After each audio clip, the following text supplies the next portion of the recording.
Function of caesium metal, मान लो ये है सीजियम मेटल जो ब्लॉक रखा हुआ है, इज 2.14 इलेक्ट्रॉन वोल्ट। चलो लिख लेते हैं जो इंफॉर्मेशन दी गई है, 2.14 electron volt. When light of frequency यानी कि इंसिडेंट फ्रीक्वेंसी आपको दी गई है 6 इंटू 10⁻14 हर्ट्ज। ठीक है। Is incident on the metal surface, photo emission of electrons occur, यानी कि ये पक्का है कि फोटो इलेक्ट्रिक एमिशन हो पा रहा है, यानी एच न्यू हमारी काफी ज्यादा स्ट्रांग है, इतनी स्ट्रांग है कि ये इलेक्ट्रॉन्स को बाहर निकाल पा रही है। जब ये बाहर निकाल पा रही है तो इलेक्ट्रॉन्स के अंदर मैक्सिमम काइनेटिक एनर्जी होगी, कुछ ना कुछ काइनेटिक एनर्जी होगी, उसकी मैक्सिमम वैल्यू हम लोगों को कैलकुलेट करने को बोली गई है। Maximum kinetic energy of the emitted electron क्या होगा, तो इसके लिए आइंस्टीन का फॉर्मूला लगता है, एनर्जी जो आती है एच न्यू वो दो जगह खर्च होती है, एक तो वर्क फंक्शन का मुकाबला करने के लिए यानी कि इलेक्ट्रॉन को उखाड़ने के लिए, और जब उखड़ जाए तो इलेक्ट्रॉन को उड़ाने के लिए। जब उड़ रहा होगा इलेक्ट्रॉन तो किसी वेलोसिटी से उड़ रहा होगा, वो वेलोसिटी है वो वेलोसिटी एनर्जी में होगी, तो एक तरीके से हम लोग मैक्सिमम काइनेटिक एनर्जी की बात करेंगे। This is incident energy, this is उखाड़ने वाली एनर्जी, दिस इज उड़ाने वाली एनर्जी। ठीक है। अब देखिए ये तो हमें 2.14 इलेक्ट्रॉन वोल्ट दिया हुआ है, काइनेटिक एनर्जी मैक्सिमम वाली अगर हमें निकालनी है तो हम लोग एच न्यू माइनस, मतलब यार ये यहां आ जाएगा एच न्यू माइनस डब्ल्यू, यही यूज कर लें। अब एच क्या होता है, प्लैंक्स कांस्टेंट होता है 6.63 इंटू 10⁻34। न्यू कितना दिया गया है हम लोगों को, न्यू दिया गया है 6 इंटू 10⁻14, है ना। और ये चीज जो आएगी ये जूल में आएगी। वर्क फंक्शन जो हमें दिया गया है वो है 2.14, है ना, 2.14 इलेक्ट्रॉन वोल्ट। तो अब यार जूल और इलेक्ट्रॉन वोल्ट का डिफरेंस नहीं हो सकता, यूनिट सेम होनी चाहिए। तो क्योंकि हम लोग जानते हैं कि 1 जूल जो होता है वो इलेक्ट्रॉन वोल्ट में कन्वर्ट हो सकता है, मैं आपको कन्वर्जन बता भी देता हूं।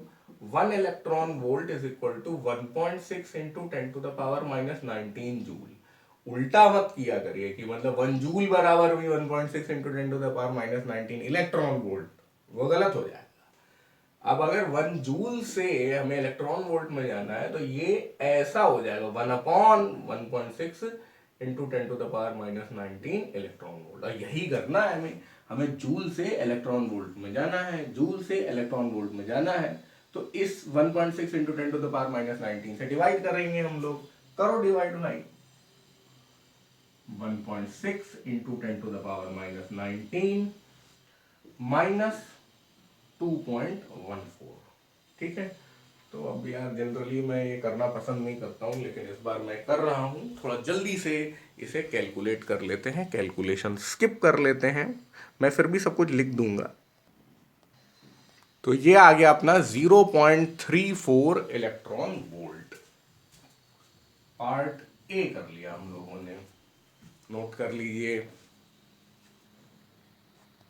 बी पार्ट में हम लोग को स्टॉपिंग पोटेंशियल निकालना है, तो भाई EV0 is equal to KE max. ये कंडीशन होती है कि जो ये मैक्सिमम काइनेटिक एनर्जी वाले एमिटेड फोटो इलेक्ट्रॉन है, ऐसा वोल्टेज लगाया जाए नेगेटिव वाला कि ये आगे ही ना आ पाए, ये कलेक्टर प्लेट तक पहुंच ही ना पाए।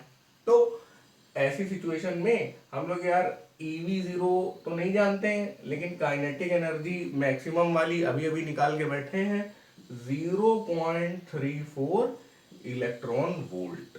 बस इसमें मजे की बात यह है E और E कट जाता है, स्टॉपिंग पोटेंशियल यहाँ पे हम लोगों ने V0 को ही माना है, तो हो गया, बहुत आसान है। तो V0 आ गया आपका 0.34 वोल्ट। मैंने आपको बताया था कि जो भी वोल्टेज है उतना ही एनर्जी होगी उसके करस्पॉन्डिंग अगर एनर्जी इलेक्ट्रॉन वोल्ट में, तो वो इसकी वजह से होती है।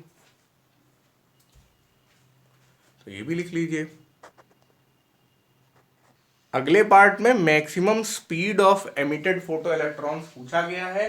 तो यार काइनेटिक एनर्जी मैक्सिमम होगी तो वेलोसिटी भी मैक्सिमम होगी, क्योंकि मास तो इलेक्ट्रॉन का फिक्स होता है। तो अब इस सिचुएशन में हम लोग इसी मैक्सिमम काइनेटिक एनर्जी से वी मैक्स निकाल लेंगे। थोड़ा इधर उधर कर लेते हैं फॉर्मूले को।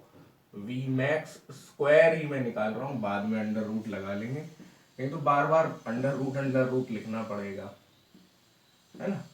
तो m नीचे आ गया, 2 ऊपर चला गया।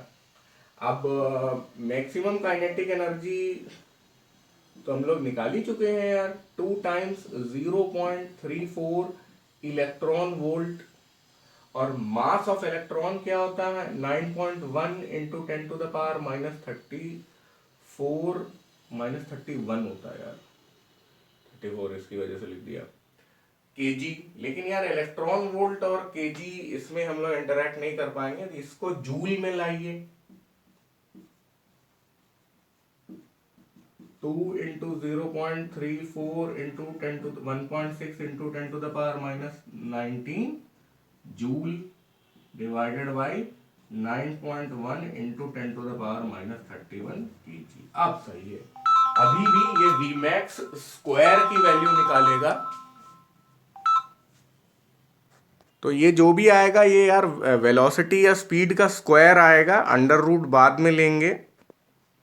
अब अंडर रूट हटाएंगे, स्क्वायर हटाएंगे, अंडर रूट लगाएंगे, बल्कि एसआई यूनिट के हिसाब से तो यही आंसर हो गया, लेकिन एनसीईआरटी से हम लोग आंसर मिलाएंगे अपना। अब हम लोग 0.345 को थोड़ा सा ऐसा लिखे ले रहे हैं, मतलब जो ये लिखा है वही ये लिखा है, और इसको 10 टू द पावर 6 को 10 to the power 3 10 to the power 3 में तोड़ दिया, 10 टू द पावर 3 मीटर एक साथ ले आए ताकि हम लोग किलोमीटर में जा सकें। अब आप देख सकते हैं ये और ये तो उड़ गया, है ना। 10 टू द पावर 3 मीटर यानी 1 किलोमीटर। तो बस ये हो गया सीधा, V max is equal to 345 kilometre per second. तो this is the maximum velocity. और मेरा भाई 345 है, एनसीईआरटी में 344 आ रहा है। ठीक है, सब सही है, मैंने थोड़ा ज़्यादा एक्यूरेट किया है, मेरा आंसर सही है।